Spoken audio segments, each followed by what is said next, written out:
things that need correcting on your end, and how much of it was St. Louis is pretty good? Yeah, it's definitely a combo. Our mistakes they took full advantage of, and we didn't take enough advantage of theirs.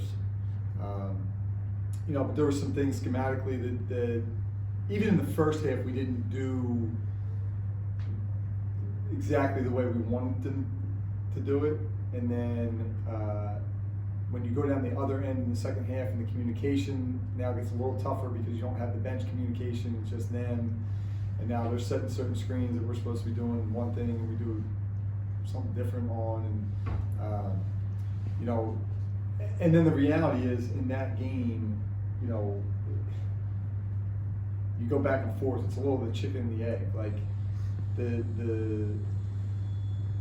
we keep them in the half court because we're scoring the ball in the first half, so they can't get out in transition. So now they're in the half court, so we can be pretty tight with our defense in the half court, get stops, and then we can go in transition. Second half, we can't make a shot, and we turn the ball over. Now they can get out in transition, so then we can't stop them to get out in transition ourselves. So, there's a little of that, like, okay, well, we need to, if we have good offensive possessions and score the ball, they can't get out in transition. Then we can get more stops and get out in transition more. It's just that playing that kind of game against a team that's similar, right? That's similar in style and wanting to play and flow, and they made timely shots. They took advantage of the opportunities we gave them. We didn't take enough advantage of the opportunities they gave us. And did you feel the need to address the closing seconds in any way, shape, or form? Yeah, we talked about it after. Forward? Yeah, we just talked about it after, and that was that. What does the week off give you an opportunity to do in terms of learning lessons specifically from that game, but holistically on the season? Anything in particular that you guys want to zone in on during this time? Yeah, there's a couple. I think the biggest thing after 4 and 10 days, and really our second one like that, like we had 3 and 7, just a week or two before that, and then you go 4 and 10 days. I think we all felt that. I think I didn't realize it until maybe after watching, like we're 0 for 13 from 3 in the second half, and most of those shots were short. And that's usually a sign that they were open, most of them were open, pretty open, and they were short. So when that's happening, you're like, all right, that's usually legs. So I do think that played a factor. So it gets us a chance to kind of refresh, get our bodies right, get our minds right. That's a lot. Like it's a lot of. I'll speak for myself personally. Like it's a lot of. You're up until 5 in the morning watching tape, and then you're getting here and trying to have practice, and then you're home, and like it's just. There's a beauty in the rhythm of it, but there's also like. You need some time to kind of just stop and take a breath. So for all of them, a chance to kind of get their bodies back right, get their minds back right.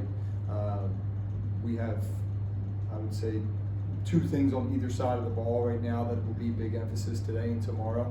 To kind of tighten up, to kind of make sure, things we've done that we haven't done in a while, things we just haven't done enough of, things that we are doing that we just need to tighten up and be a little sharper with. So, that will be the emphasis, with a chance to really focus on ourselves today and tomorrow, and then take off Wednesday, and then it'll be Fordham prep Thursday, Friday to play Saturday.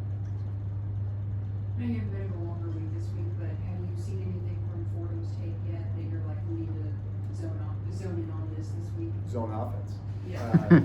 Yeah, I mean that's really the thing with them. They're so different than us. They're so different than the last team we played, in that they want to just slow the game down, grind it out. The first half up there, we were able to kind of break the game open and get it flowing the way we wanted to flow it. Second half, it became more their game. So we'll work on some of that stuff. Maybe a little bit tomorrow, obviously heavy Thursday, Friday, but trying to get that game more towards our pace and the style that we want to play, because it is 2 very contrasting styles. They want to grind it out and try to win the game. They've won 4 in a row. They're playing well, and all those games have come down to like the last minute or 2 where they just grinded you out, and they make one more play. So we got to make sure that we get it to where it's our type of game. That first game absolutely have your guys' attention from the way that, like you said, the way it changed in the second half to their tempo?